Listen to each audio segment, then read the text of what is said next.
Welcome to Ayesha's Kitchen. Ayesha's Kitchen like എല്ലാവർക്കും സ്വാഗതം. ഇന്നത്തെ റെസിപ്പി ഒരു സ്നാക്ക് റെസിപ്പിയാണ്. പഴവും മുട്ടയും വെച്ചിട്ടുള്ള ഒരു നല്ല റെസിപ്പിയാണിത്. പിന്നെ മുട്ട അടുക്കിന്റെ റെസിപ്പി ഒരുപാട് പേർക്ക് അറിയാവുന്ന റെസിപ്പിയായിരിക്കും. നല്ല പോപ്പുലർ ആയിട്ടുള്ള ഒരു മലബാർ സ്നാക്കാണ് മുട്ട അടുക്ക്.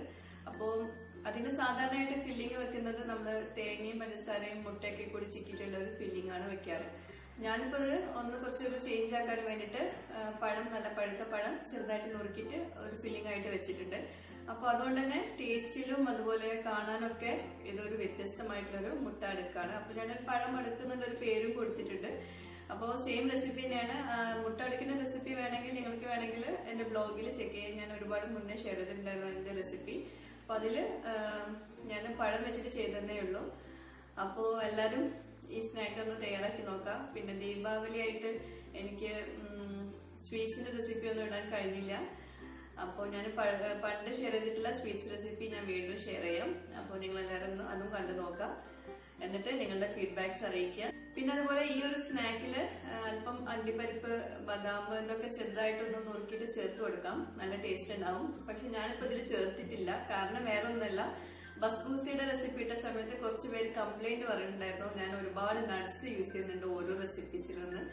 അപ്പോ അത് വേറെ ഒന്നും കൊണ്ടല്ല, നമ്മൾ നട്ട്സ് ഏത് റെസിപ്പീസിൽ ചേർത്താലും നല്ല ടേസ്റ്റ് ആണ്. പിന്നെ പ്രത്യേകിച്ച് ഞാൻ കൂടുതലായിട്ടും ഷെയർ ചെയ്യുന്നത് പുഡിങ്ങും അതുപോലെ ഡെസേർട്ട്സും ഒക്കെയാണ്. അപ്പൊ അതിൽ കൂടുതലായിട്ടും നട്ട്സ് ആവശ്യം ഉണ്ടാവും. അപ്പൊ അതുകൊണ്ടാണ് നട്ട്സ് ചേർക്കുന്നത്. അപ്പോൾ ഇല്ലെങ്കിലും ഒട്ടും കുഴപ്പമില്ല, ഞാൻ റെസിപ്പിയിൽ പ്രത്യേകം മെൻഷൻ ചെയ്യുന്നുണ്ട്. അപ്പൊ അതുകൊണ്ട് ഞാൻ ഇതിൽ ആഡ് ചെയ്ത് കൊടുത്തിട്ടില്ല. നിങ്ങൾക്ക് വേണമെങ്കിൽ നട്ട്സ് യൂസ് ചെയ്യാം. ഓക്കെ, അപ്പോൾ എല്ലാവരും ഒന്ന് ട്രൈ ചെയ്ത് നോക്കിയിട്ട് നിങ്ങൾ ഫീഡ്ബാക്സ് അറിയിക്കാനും മറക്കരുത്. പിന്നെ ഐഷാസ് കിച്ചൺ സബ്സ്ക്രൈബ് ചെയ്യാത്തവരുണ്ടെങ്കിൽ ദയവായിട്ട് സബ്സ്ക്രൈബ് ചെയ്യുക, നിങ്ങളുടെ ഫ്രണ്ട്സുമായിട്ട് ഷെയർ ചെയ്യുക. ഓക്കെ, അപ്പൊ നമുക്ക് റെസിപ്പി എങ്ങനെയാന്ന് നോക്കാം. ഇനി ഇതൊക്കെയാണ് നമുക്ക് ഇതിലേക്കുള്ള മാവ് റെഡിയാക്കാൻ വേണ്ടിയിട്ട് ആവശ്യമുള്ള ചേരുവകൾ. ഞാനിവിടെ 5 മുട്ട എടുത്തിട്ടുണ്ട്. പിന്നെ ഇതിലേക്ക് 1 കപ്പ് മൈദ വേണം. പിന്നെ പാല് 1 കപ്പോളം എടുത്തിട്ടുണ്ട്. അതുപോലെ തന്നെ ഒരു 1/2 ടീസ്പൂൺ ഉപ്പും വേണം. പിന്നെ പഞ്ചസാര ആവശ്യത്തിന് എടുക്കുക. ഞാനൊരു 3 ടേബിൾ സ്പൂണോളം എടുത്തിട്ടുണ്ട്. ഒരു 2 ഏലക്ക കൂടി ഇതിൻ്റെ കൂടെ ഇട്ട് കൊടുക്കുന്നുണ്ട്. അല്ലെങ്കിൽ ഏലക്ക പൊടി ആയാലും മതി കേട്ടോ. ആദ്യം നമുക്ക് മുട്ട ഒന്ന് നന്നായിട്ടൊന്ന് ബ്ലെൻഡ് ചെയ്തെടുക്കാം. അപ്പോൾ ഇതുപോലെ ബ്ലെൻഡറിലേക്ക് മുട്ട ഇട്ട് കൊടുക്കാം. അതിന് കൂടെ തന്നെ പഞ്ചസാരയും ഏലക്കയും കൂടി ഇട്ട് കൊടുക്കാം. നന്നായിട്ടൊന്ന് ബ്ലെൻഡ് ചെയ്തെടുക്കുക. അപ്പോൾ നന്നായിട്ട് ബ്ലെൻഡ് ചെയ്തെടുത്തിട്ടുണ്ട്. ഇനി നമുക്കിതിലേക്ക് മൈദ, പാല്, അതുപോലെ ഉപ്പും ഇതെല്ലാം കൂടി ഇട്ടിട്ട് ഒന്നുകൂടെ ഒന്ന് അരച്ചെടുക്കാം. നിങ്ങൾക്ക് വേണമെങ്കിൽ ഇതൊരു ബൗളെടുത്തിട്ട് ഇതെല്ലാം കൂടി മിക്സ് ചെയ്തെടുത്താലും മതി. പക്ഷേ ഇതുപോലെ ബ്ലെൻഡർ യൂസ് ചെയ്യുമ്പോൾ നമുക്ക് നല്ല സ്മൂത്തായിട്ട് അരച്ച് കിട്ടും, പെട്ടെന്ന് റെഡിയായി കിട്ടും. അതുകൊണ്ടാണ് ബ്ലെൻഡർ എടുത്തിട്ടുള്ളത്. അപ്പോൾ റെഡി ആയിട്ടുണ്ട്. നമുക്കിതൊരു ബൗളിലേക്ക് മാറ്റാം. ഈ ഒരു കൺസിസ്റ്റൻസിയിലാണ് നമുക്ക് ഇതിലേക്കുള്ള മാവ് റെഡിയാക്കി എടുക്കേണ്ടത്. വല്ലാണ്ട് കട്ടിയാവാനും പാടില്ല, എന്നാൽ വല്ലാണ്ട് തിന്നാവാനും പാടില്ല. പിന്നെ ഇതിൽ ഏലക്കയുടെ കഷ്ണങ്ങളൊക്കെ കിടപ്പുണ്ട്, അതൊന്ന് മാറ്റി വയ്ക്കാം നമുക്ക്. ഇനി ഇതിലേക്കുള്ള ഫില്ലിംഗ് ഒന്ന് റെഡിയാക്കി എടുക്കണം. അപ്പോൾ ഇതൊക്കെയാണ് നമുക്ക് ഇതിലേക്കുള്ള ഫില്ലിങ്ങിനായിട്ട് ആവശ്യമുള്ള ചേരുവകൾ. ഇതിലേക്ക് ഞാനിപ്പോൾ 1 നേന്ത്രപ്പഴം, അതായത് ഏത്തയ്ക്ക 1 എണ്ണം എടുത്തിട്ടുണ്ട്. നല്ല ചെറുതായിട്ട് അരിയും വേണം ഏത്തയ്ക്ക. പിന്നെ 1/2 കപ്പോളം തേങ്ങ ചിരവിയതും, പിന്നെ 1/4 കപ്പോളം പഞ്ചസാരയും എടുത്തിട്ടുണ്ട്. പഞ്ചസാര അത്രയും വേണ്ട, ആവശ്യത്തിന് മാത്രം എടുക്കാം കേട്ടോ. ഇനി ഇതുപോലെ ഒരു പാൻ എടുത്തിട്ട് നമുക്ക് പഴം ഒന്ന് വഴറ്റിയെടുക്കണം. അപ്പോൾ അതിന് മുമ്പ് നമുക്ക് അല്പം നെയ്യ് ഒന്ന് ഇട്ട് കൊടുക്കാം പഴം വഴറ്റാൻ വേണ്ടിയിട്ട്.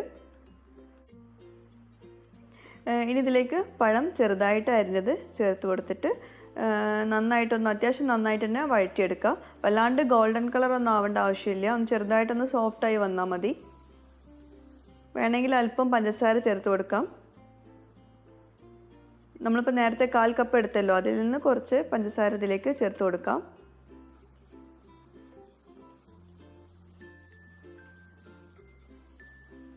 അപ്പോൾ പഴം നന്നായിട്ട് സോഫ്റ്റായി വന്നിട്ടുണ്ട്. നമുക്കിതൊരു ബൗളിലേക്ക് മാറ്റാം. ഇനി ഇതേ പാനിലേക്ക് തന്നെ നമുക്ക് തേങ്ങ, പഞ്ചസാര രണ്ടും കൂടി ഇട്ടിട്ട് ഒന്ന് ചെറുതായിട്ടൊന്ന് വഴറ്റിയെടുക്കാം. നിങ്ങൾക്ക് വേണമെങ്കിൽ ഇത് ഗോൾഡൻ കളർ ആവുന്നത് വരെ വഴറ്റിയെടുക്കാം. അല്ലെങ്കിൽ ചെറുതായിട്ടൊന്ന് സോഫ്റ്റായി വന്നാൽ അത്രയും ഒന്ന് വഴറ്റിയെടുത്താൽ മതി. ഞാനിപ്പോൾ ഒന്ന് സോഫ്റ്റായി വരുന്ന വരെ ഒന്ന് വഴറ്റിയെടുക്കുന്നേ ഉള്ളൂ. അല്പം പഞ്ചസാര ചേർത്ത് കൊടുക്കാം.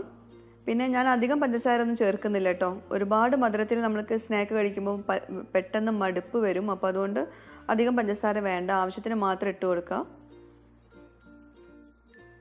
പിന്നെ തേങ്ങ നമ്മളിതുപോലെ ചെയ്തെടുക്കുമ്പോൾ വളരെ കുറഞ്ഞ ഫ്ലെയിമിൽ വെച്ചിട്ട് വേണം ചെയ്തെടുക്കാൻ, പെട്ടെന്ന് കരിഞ്ഞു പോവും. അപ്പോൾ തേങ്ങയും ഏകദേശം ഒന്ന് റെഡിയായി വരുന്നുണ്ട്.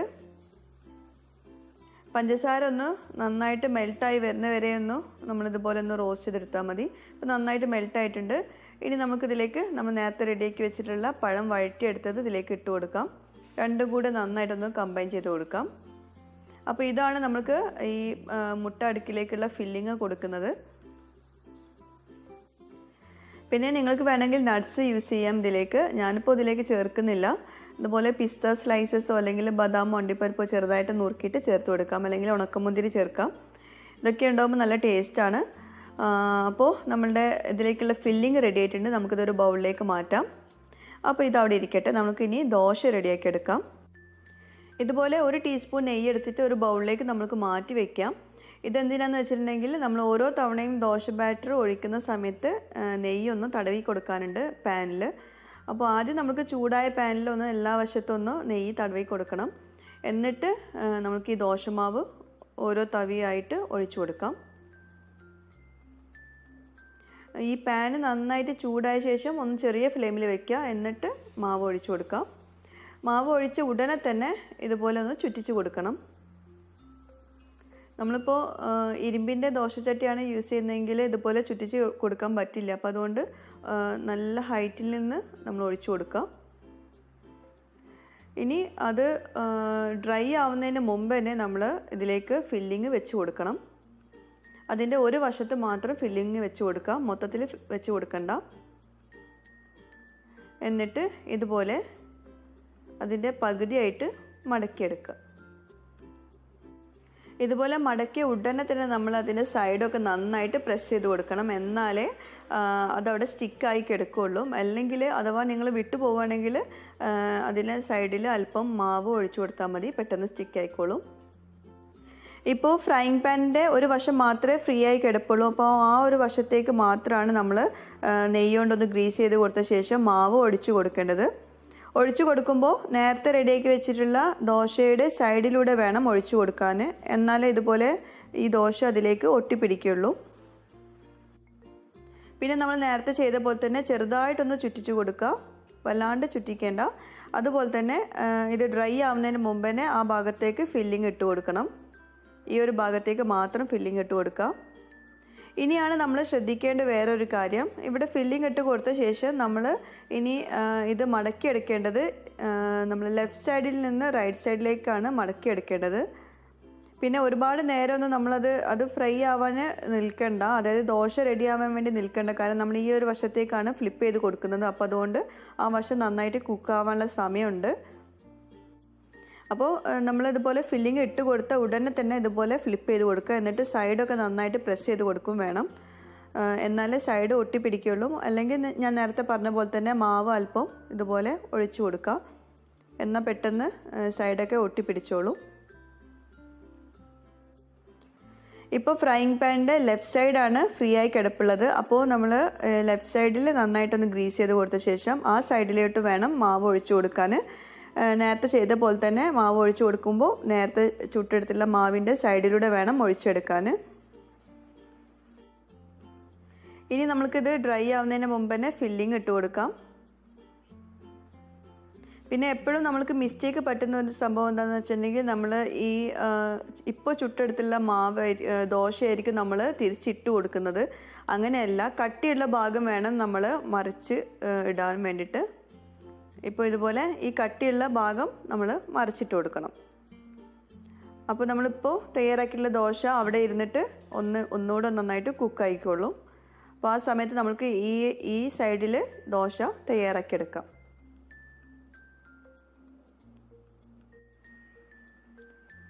അപ്പോൾ ഫില്ലിങ് കഴിയുന്നത് വരെ ഇതുപോലെ ചെയ്തെടുക്കാം. പിന്നെ സൈഡൊക്കെ നന്നായിട്ട് ഒന്ന് സ്റ്റിക്കി ആവാൻ വേണ്ടിയിട്ട് കുറച്ച് മാവ് എടുത്തിട്ട് ഇതുപോലെ സൈഡിലൊക്കെ ഒന്ന് ഒഴിച്ചു കൊടുക്കാം. അപ്പോൾ നന്നായിട്ട് ഒട്ടിക്കോളും.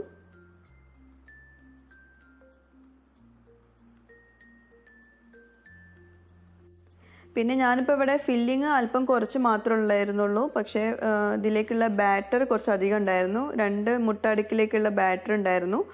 അപ്പോൾ നിങ്ങൾക്ക് വേണമെങ്കിൽ ഒരു മുട്ട അടുക്കിലേക്കാണെങ്കിൽ ബാറ്റർ ഒന്ന് കുറച്ചെടുക്കാം, അല്ലെങ്കിൽ ഫില്ലിങ് കുറച്ചുകൂടെ കൂടുതൽ എടുത്താൽ മതി.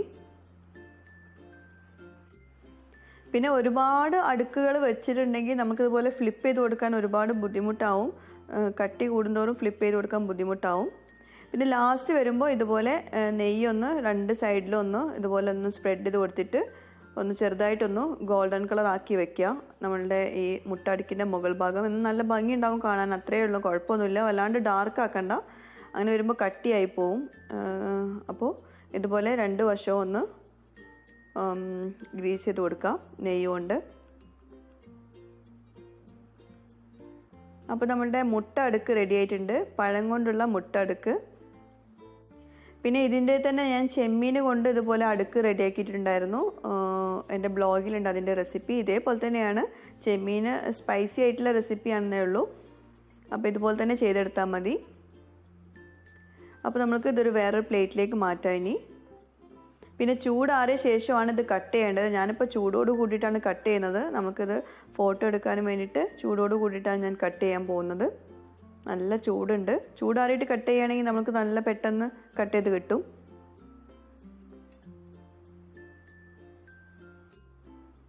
അപ്പോൾ ഇതുപോലെ അടുക്കുകളായിട്ടുണ്ടാവും. പിന്നെ അതുപോലെ നമ്മളിപ്പോൾ ഈ ഒരു സ്നാക്ക് ഒരുപാട് പേർക്ക് എങ്ങനെ സെർവ് ചെയ്യാമെന്നൊക്കെ വിചാരിക്കുന്നുണ്ടാവും. പക്ഷേ ഇതിൻ്റെ ഒരു സ്ലൈസ് മാത്രം കഴിച്ചാൽ മതി വയറ് ഫുള്ളാവാൻ, അത്രയും അടുക്കുകളായതുകൊണ്ട്. നല്ല ടേസ്റ്റുമാണ്. ഒരു സ്ലൈസിൽ തന്നെ അത്യാവശ്യം കഴിക്കാനുണ്ട്. അപ്പോൾ ഒരുപാട് പേർക്ക് സെർവ് ചെയ്യാനും പറ്റും. അപ്പോൾ ഈ പഴം അടുക്ക് എല്ലാവർക്കും ഇഷ്ടമായി എന്ന് വിചാരിക്കുന്നു. എല്ലാവരും ഒന്ന് ട്രൈ ചെയ്ത് നോക്കാം. പഴവും മുട്ടയും ഉണ്ടെങ്കിൽ സിമ്പിളായിട്ട് തയ്യാറാക്കാൻ പറ്റും. എല്ലാവർക്കും തയ്യാറാക്കാൻ പറ്റുന്ന റെസിപ്പിയാണെന്ന് വിചാരിക്കുന്നു. അപ്പോൾ എല്ലാവരും ട്രൈ ചെയ്ത് നോക്കിയിട്ട് നിങ്ങളുടെ ഫീഡ്ബാക്ക്സ് അറിയിക്കുക. പിന്നെ സബ്സ്ക്രൈബ് ചെയ്യാത്തവരുണ്ടെങ്കിൽ സബ്സ്ക്രൈബ് ചെയ്യുക, നിങ്ങളുടെ ഫ്രണ്ട്സുമായിട്ട് ഷെയർ ചെയ്യുക. താങ്ക്